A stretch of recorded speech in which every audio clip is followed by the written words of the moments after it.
Last time on PTQ pack prize stuff videos. Bing! Domery Rod. So, if you want to watch that video, you can click the link that, or the annotations that'll have these. But here we are, second week. Again, I'm going to go through and open up.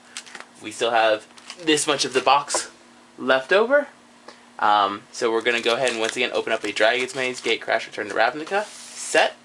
We're going to go through, open them in draft order, and we're going to discuss not only the picks as you would see them in draft, but if these were half of your sealed pool, and also take a look at like which of the packs would be, you know, most reasonable. As you can kind of guess, last week the opening of Domery Rod kind of leaned it in Gatecrash's favor if you were looking purely at value. But the Dragon's Maze pack was pretty amazing when it came to like sealed or even draft.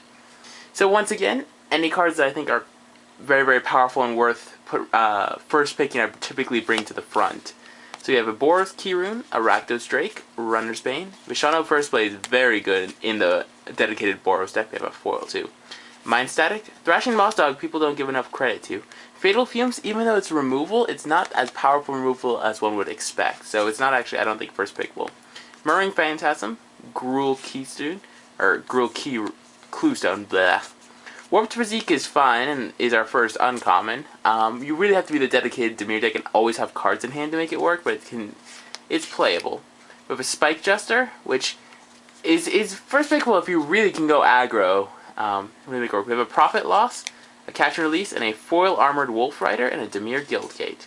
So this is not terribly straightforward. It's all about which place you want to go. Like, Catch and Release is not by any stretch of imagination the bomb rare, because you're basically using it as a threaten effect. Threaten, gain control of target, permanent, untap it, and it gains haste. You're not typically using the fused or even release. Profit Loss is probably, like, it's a card I really enjoy. But this pack doesn't have any clear cut. It's basically the sort of direction you want to take. I'm actually going to put this Catch Release in the back. Armored Wolf Rider is very powerful, but I don't think it's first pickable either. So we have a few cards all going in different directions, and it's just sort of the sort of deck you want to build, I think would be influenced here. One of the things in draft you really have to keep in mind is you have to be willing to abandon your first pick. So it's very possible you take a card and you don't actually get the opportunity to play it, and well, if that happens, well, you lost out on one pick to build a stronger deck. It's a sacrifice that has to be made. So probably what I would take would be the Profit Loss. Just because cutting the Profit Loss, there's no other good white cards, so we're cutting the white signal. People might take these as white cards, but they're not strict Orzhov. Orzhov also being a Pack 2 guild makes it a lot better, because then you can get rewarded. So if you cut the cards really, really well in Pack 1, you get rewarded in Pack 2 for cutting those cards. And then Pack 3, well, if you cut it well enough, you'll probably get good white and or black cards, maybe a little bit for a splash. So that's probably what I would take, but it's very close. Like you have a good Boros card, you have a all-around solid green creature, you've got a good Dimir card and a good Rakdos card. It's all depends on the type of deck you like to draft, I think, for this pick. And for me, the Profit Loss is just for me. On to the Gatecrash pack. So we're going to go ahead and open this sucker up. We have a Greenside Watcher, a Devour Flesh. Again, removal is always a good thing to keep in mind. We have 10th Street Market, Cloudfin Raptor, Bioshift. Grisly Spectacle is probably going to be the pick. Unless we open something really, really good, Grisly Spectacle. If we're in black with the Profit Loss and we're able to follow that up, Grisly Spectacle is unconditional removal. There's not many good artifact creatures, and it just does work. Just the tip. It's a razor tip whip, but it's just a tip. Fierce Resistance, a Keymaster Rogue, and Death's Approach. Our first uncommon is Arrows of Justice, which is playable. We have a Rapid Hybridization, an Orzhov Keyrune, and a High Priest of Penance. I don't think this pick is difficult at all. It's definitely Grisly Spectacle. If we're in black, Grisly Spectacle is by far the pick. It's not difficult at all. Unconditional removal is at a premium, like it always is. So it's better than the other three quasi-removal spells.